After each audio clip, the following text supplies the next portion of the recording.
साहूकार के बेटे 7 बहुएं, एक कन्या थी।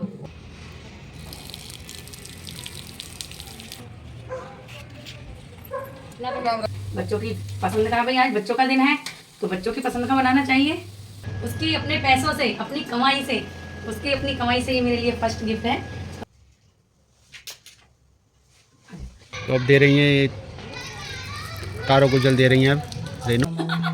अब यश क्या करेगा, ये यश ने पिला दिया है मम्मी को अपने जल और चॉकलेट मम्मी के लिए। वाह, ये कब ले आई तुम? पता नहीं। अरे भैया होगा 3, 2, 1 टू फैमिली, कैसे हैं सब? आशा करती हूँ सब अच्छे होंगे, स्वस्थ होंगे और मस्त होंगे। और मैं भी बढ़िया हूँ, बड़ी अच्छी हूँ, सब अच्छे हैं। देखिए सभी, अब हम आज होली अष्टमी है और सभी को पहले मेरी तरफ से होली अष्टमी की बहुत सारी हार्दिक शुभकामनाएं। और अब हम देखिए होली अष्टमी की कहानी कहेंगे। देखिए आपको पूरा ब्लॉग देखना है, हम इसमें आपको सब दिखाएंगे कैसे कैसे हम कहानी कहेंगे, पूजा करेंगे और बहुत बहुत इंजॉय करने वाले हैं ना। आप सब देख के बताइएगा, कमेंट जरूर करिएगा और मुझे बताइएगा। कृष्ण पक्ष की अष्टमी के दिन किया जाता है। इस व्रत को आरोग्य प्राप्ति एवं दीर्घजीवी संतान होने के निमित्त किया जाता है। व्रत विधान एवं पूजन। इस व्रत को दिन भर निराहार रहकर स्त्रियों द्वारा किया जाता है। रात्रि में चंद्रोदय होने के बाद दीवार पर बनी हुई अवई माता के चित्र के सामने किसी एक लोटे में जल भरकर रख दें। चांदी द्वारा निर्मित चांदी की बनी स्याऊ मांग बनाकर रहने वाले एक जंतु की मूर्ति और 2 गुड़िया रखकर उसे मोली नारा में गूंथ ले। तत्पश्चात रोली अक्षत से उनकी पूजा करें। पूजा करने के बाद दूध, भात, हलवा आदि का उन्हें नैवेद्य अर्पित करें। तदंतर पहले से रखे जलपूर्ण पात्र से चंद्रमा को अर्घ्य दान करें। इसके अनंतर हाथ में गेहूं के 7 दाने रखकर अहोई स्याऊ माता की कथा सुने। कथा श्रवण करने के बाद नारे में पिरोई गई अहोई माता को गले में पहन ले। अर्पित किए गए नैवेद्य को ब्राह्मण को दान कर दे। यदि ब्राह्मण न हो तो अपनी सास को ही दे दें। इसके अनंतर स्वयं भोजन करें। प्रत्येक संतानोत्पत्ति के पश्चात एक एक अहोई माता की मूर्ति बनवाकर पूर्व के विधि हुए नारे में बढ़ा दी जाए। प्रत्येक पुत्रों के विवाह उपरांत भी इसी प्रकार की क्रिया दोहराएं। जब भी गले से अहोई उतारने की आवश्यकता पड़े तो किसी शुभ दिन में उतारकर उन्हें गुड़ आदि का नैवेद्य देकर जल का आचमन कराकर रख दें। ऐसा करने से संतान की वृद्धि होती है। अहोई अष्टमी पूजन के बाद ब्राह्मण को कुष्मांड पैठा दान करने से विशेष फल मिलता है। एक दूसरी एक दूसरी वाली थी इसमें 2 साहूकार की ना, काली गाय वाली। हाँ वही। साहूकार के बेटे 7 बहुएं, एक कन्या थी। उसकी 7 भैया कार्तिक कृष्णाष्टमी की अहोई माता के पूजन के लिए जंगल में अपने ननद के साथ मिट्टी लेने गए। मिट्टी निकालने के स्थान पर ही स्याऊ की मांग थी। मिट्टी खोदते समय ननद के हाथ में स्याऊ का बच्चा चोट खाकर मर गया। स्याऊ की माता बोली कि अब मैं तेरी कोख बांधूंगी, अर्थात अब तुझे मैं संतान विहीन कर दूंगी। उसकी बात सुनकर नंद ने अपनी सभी भाभियों से अपने बदले में कोख बंधा लेने के लिए आग्रह किया, परंतु उसकी भाभियों ने उसके प्रस्ताव को अस्वीकार कर दिया।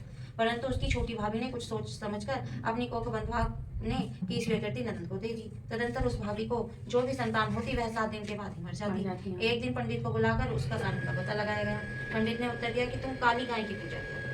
काली गाय स्याऊ की रिश्तों में भयाली लगती है। वह यदि तेरी कोख छोड़ दे तो बच्चे जीवित रह सकते हैं। पंडित की बात सुनकर छोटी बहू ने दूसरे दिन से ही काली गाय की सेवा करना प्रारंभ कर दिया। वह प्रतिदिन बहुत सवेरे उठकर गाय का गोबर आदि साफ कर दिया करती थी। गाय ने अपने मन में सोचा कि यह कार्य कौन करता है, आज इसका पता लगाऊं। दूसरे दिन गाय माता तड़के उठकर क्या देखती है कि उस स्थान पर एक साहूकार की बहू झाड़ू बुहारी करके सफाई कर रही है। गाय माता ने उस बहू से पूछा कि तू किस लिए मेरी इतनी सेवा कर रही है और तू मुझसे क्या चाहती है? जो कुछ तेरी इच्छा हो वह मुझसे मांग ले। साहूकार की बहू ने कहा कि स्याऊ माता ने मेरी कोख बांधी है जिससे मेरे बच्चे नहीं जीते। यदि आप मेरी कोख खुलवा दें तो मैं आपका बहुत उपकार मानूंगी। गौ माता ने उसकी बात स्वीकार कर ली और उसे साथ लेकर 7 समुद्र पार स्याऊ माता के पास ले गए। रास्ते में कड़ी धूप से व्याकुल होकर वे दोनों एक पेड़ की छाया में बैठ गए। जिस पेड़ के नीचे दोनों बैठी थी उसी पेड़ पर गरुड़ पक्षी का एक बच्चा रहता था। थोड़ी देर में ही एक सांप आकर उस बच्चे को मारने लगा। इस दृश्य को देखकर साहूकार की बहू ने सांप को मारकर ढाल के नीचे छिपा दिया और उस गरुड़ पक्षी के बच्चे को मरने से बचा लिया। इसके पश्चात उस पक्षी की माता वहां रक्त निकला देकर साहूकार की बहू को अपनी चोट से मारने लगी। तब उसने साहूकार की बहू ने कहा कि मैंने तेरे बच्चे को नहीं मारा, तेरे बच्चे को डसने के लिए एक नाग आया था तो मैंने उस नाग को मारकर तेरे बच्चे की रक्षा की है। मरा हुआ नाग ढाल के नीचे दबा हुआ पड़ा है। बहू की बात सुनकर वह प्रसन्न हो गई। बोली कि तू जो कुछ चाहती है तुझे मुझसे मांग ले। बहू ने उससे कहा कि 7 समुद्र पार स्याऊ माता रहती है, तुम मुझे वहां तक पहुंचा दो। तब उस गरुड़ पंखिनी ने उन दोनों की अपनी पीठ पर बैठाकर स्याऊ माता के पास 7 समुद्र के उस पार पहुंचा दिया। स्याऊ माता उन्हें देखकर बोली कि आ बहन, बहुत दिनों के बाद आई है। उन्हें स्याऊ माता ने कहा कि मेरे सिर में जुएं पड़ गई हैं, तू उन्हें निकाल दे। उस सुरही गाय काली गाय के कहने पर साहूकार की बहू ने सिलाई की सहारे स्याऊ माता के सिर की जुएं निकाल दी। इस पर स्याऊ माता अत्यंत प्रसन्न हो गई। स्याऊ माता ने उस साहूकार की बहू से कहा कि तेरे 7 बेटे और 7 बहुएं हों। सुनकर साहूकार की बहू ने स्याऊ माता से कहा कि मुझे तो एक भी बेटा नहीं है, 7 कहाँ से होंगे। स्याऊ माता ने पूछा कि इसका क्या कारण है। उसने उत्तर दिया कि यदि आप मुझे वचन दे तो इसका कारण बता सकती हूँ। स्याऊ माता ने उसे वचन दे दिया। वचनबद्ध कर लेने के बाद साहूकार की बहू ने कहा कि मेरी कोख तुम्हारे पास बंद पड़ी है, उसे खोल दें। स्याऊ माता ने कहा कि मैं तेरे बातों में आकर धोखा खा गई, अब मुझे तेरी कोख खोलनी ही पड़ेगी। इतना कहने के साथ ही स्याऊ माता ने कहा कि अब तू घर जा, तेरे 7 बेटे 7 बहू होंगी। घर जाने पर तू अहुई माता का उद्यापन करना, 7 अहुई बनाकर 7 कढ़ाई देना। उसने घर लौटकर देखा तो उसके 7 बेटे और 7 बहुएं बैठी हुई मिली। वह खुशी के मारे भाव विभोर हो गई। उसने 7 अहुई बनाकर 7 कढ़ाई देकर 7 देकर उद्यापन किया। इसके बाद ही दिवाली का पर्व आया। उसकी जेठानियां परस्पर कहने लगी कि सब लोग पूजा का कार्य शीघ्र पूरा कर लो, कहीं ऐसा ना हो कि छोटी बहू अपने बच्चों को स्मरण कर रोने धोने लग जाए, नहीं तो रंग में भंग हो जाएगा। जानकारी करने के लिए उन्होंने अपने बच्चे को छोटी बहू के घर भेजा, क्योंकि छोटी बहू रुदन नहीं कर रही थी। बच्चों ने घर जाकर बताया कि वहां पर वह आटा गूंथ रही है और उद्यापन का कार्यक्रम चल रहा है। इतना सुनते ही सभी सेठानियां आकर उनसे पूछने लगी कि तुमने अपनी कोख कैसे खुलवाई। उसने कहा कि स्याऊ माता ने कृपा कर मेरी कोख खोल दी। सब लोग अहुई माता की जय जयकार करने लगे। जिस तरह अहुई माता ने उस साहूकार की बहू की कोख खोल दी, उसी प्रकार इस व्रत को करने वाली सभी नारियों की अभिलाषा पूरी। जैसे हुई माता की जय हो। आंटी सुनाएंगी चुटक बनेगी। चुटक है आंटी जी। हाँ पूर्वे में दूध और एक पुड़िया में चावल लिए घूम रहे थे, कोई मेरी खीर बना दो, कोई मेरी खीर बना दो। अब सारी औरतें कहने लगी कि इतने सा दूध इतना सा चावल लेके घूम रहे हैं, क्या खीर बनेगी इसकी। तो वो कहने लगे, एक बुढ़िया आई, बुढ़िया कहने लगी कि लाला मैं बनाऊं तेरी खीर। उनने जो थे वो पूर्वे का दूध और चावल ले लिया और भैया वो खीर बनाई। अब खीर जैसे जैसे बोलती जाए वैसे वैसे बढ़ती जाए, पूरा बड़ा वाला भगोना भर गया। लेकिन भैया खीर उफन उफन के आ रही, पूरा भगोना भर गया। फिर उन्होंने दूसरा भगोने में भी पलट दी, फिर वो भगोना भर गया। अब वो बच्चे से लड़के से कहने लगी कि भाई तेरी खीर तो बन गई और खीर बहुत सारी हो गई, लेकिन अब मैं करूँ क्या इस खीर का। बहू को खीर अच्छी लग रही थी, उसमें से खुशबू निकल रही, तो बहू ने कोने में जाके वो खीर चख ली कि भैया इसके खीर का भोग वोग लगा दे। लड़के से कही बुढ़िया ने, तो वो बोली अम्मा भूख तो लग गया खीर का, तो भैया अब क्या करूँ इस खीर का, कि दुनिया में बांट, मोहल्ले में बांट, गाँव में बांट, सब में बांट। अब भैया वो जितना जितना खीर की लाइन लग रही वहां पर सब लेने वालों की, जितने जितने लोग आते जा रहे खीर खाते जा रहे, खीर खत्म ही ना हो। आखिर में जब पूरे गांव को सबको खीर बट गई, उसके बाद भैया वो खीर बची, तो उन्होंने बुढ़िया ने कही कि लाला अब इस खीर का क्या करूं कि इसे 4 कोनों में को दबा दे, ना बच गई। तो बुढ़िया ने ऐसी कर दिया, 4 कोनों में को सब दबा दी खीर। अब भैया उसके बाद रात को सब सो गए, सुबह को उसका देखा तो बुढ़िया के तो 4 कोने जगमगा रहे सोने से, सोनी सोना वहां पर सोनी सोना, जैसे गणपति भगवान ने उनके दिन फेरे ऐसे सबके फेरे। जय हो गणेश जी महाराज। इस पल्ले में बदल देना, बन जाएंगे या फिर हाँ बांध ले आराम से।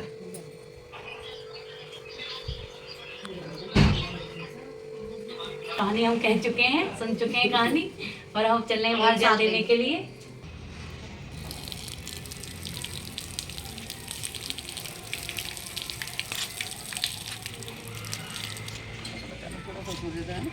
तुलसी बना देना, पैर छू लें।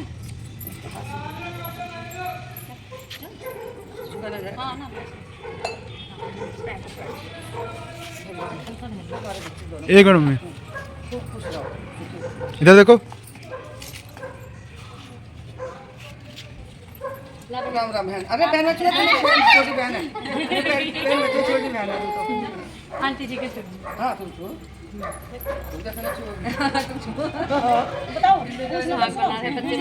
देखिए आज मैं बच्चों के लिए बना रही हूँ चाप। बच्चों की आज चाप की फरमाइश, मैंने कहा पूरियों के साथ चाप अच्छी लगेगी, बोले मम्मी आप बनाओ तो सही, हमें तो चाप खानी है। अब ये देखो मैं चाप सारी फ्राई कर रही हूँ, और कहानी वगैरह तो हमने सब कह ली, जल भी दे लिया है, और मैं चाप फ्राई करने लगी हूँ अभी। बच्चों की पसंद का, भाई आज बच्चों का दिन है तो बच्चों की पसंद का बनाना चाहिए। लिख के जरूर बताइएगा फ्रेंड्स कि आपको ये मेरी साड़ी कैसी लग रही है। और ये मेरे बच्चे की तरफ से मेरे लिए फर्स्ट गिफ्ट, उसकी अपने पैसों से, अपनी कमाई से, उसकी अपनी कमाई से ये मेरे लिए फर्स्ट गिफ्ट है। तो आप ज़रूर बताइएगा ना कैसी लग रही है, कमेंट करके ज़रूर बताइएगा मुझे। मैं बहुत बहुत खुश हूँ। ये हमने यहाँ वही मैया का कैलेंडर लगाया है, यहाँ पे देखिए। तो हम वही मैया की पूजा करेंगे और मैं बायना निकालूंगी।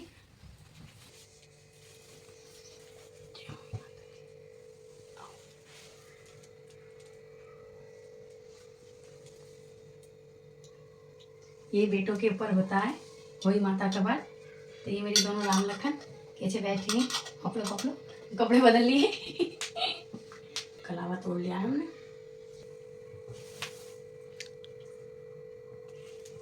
अब ये लगा रही हैं कलावा अहोई मैया के कैलेंडर पर।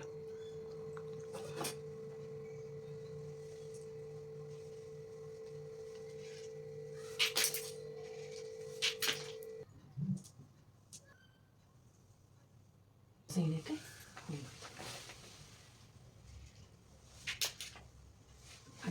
अब यश का नंबर है और वो जा रहे हैं पूजन के लिए। दोनों हाथ कर दे। और आपने देखा कैसे करा यश ने, और इसके ऐसे ही काम रहते हैं बस।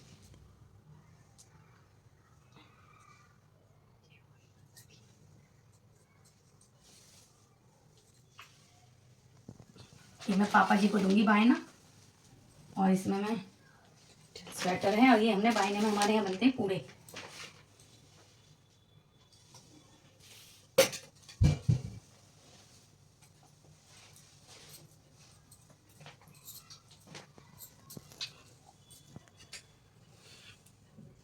बायना मंस का मैं पापा जी को दिया हूँ और उनके पैर छू लूँ, फिर मैं जल देने चलूंगी ना, ठीक है। हाँ ऐसे बैठे।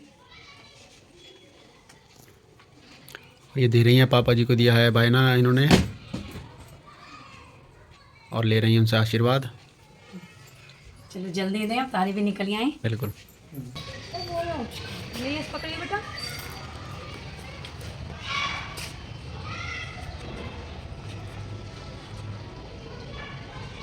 इसके अंदर कुछ पड़ा है।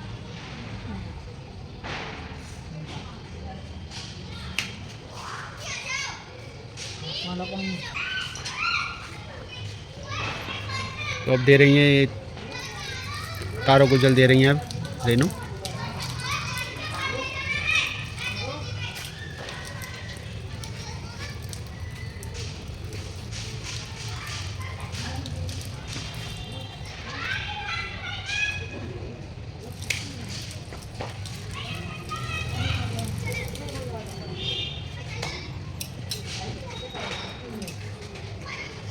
चलो आ जाओ।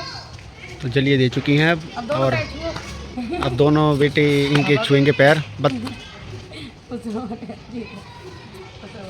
कामयाब हो दोनों की। चलो बिल्कुल चलिए। और अब ये इनका रेनू का खुल रहा है फास्ट। आराम से है ना, मेरे को मत देना, नहीं ऐसे पिला दे।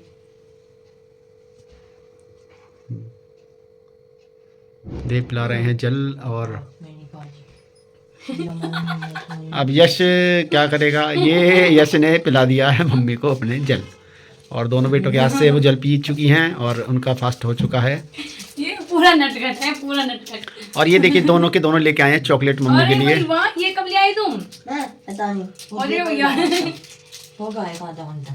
और मम्मी को चॉकलेट खिला के ये उनका फास्ट पूरा करवा रहे हैं। Thank you.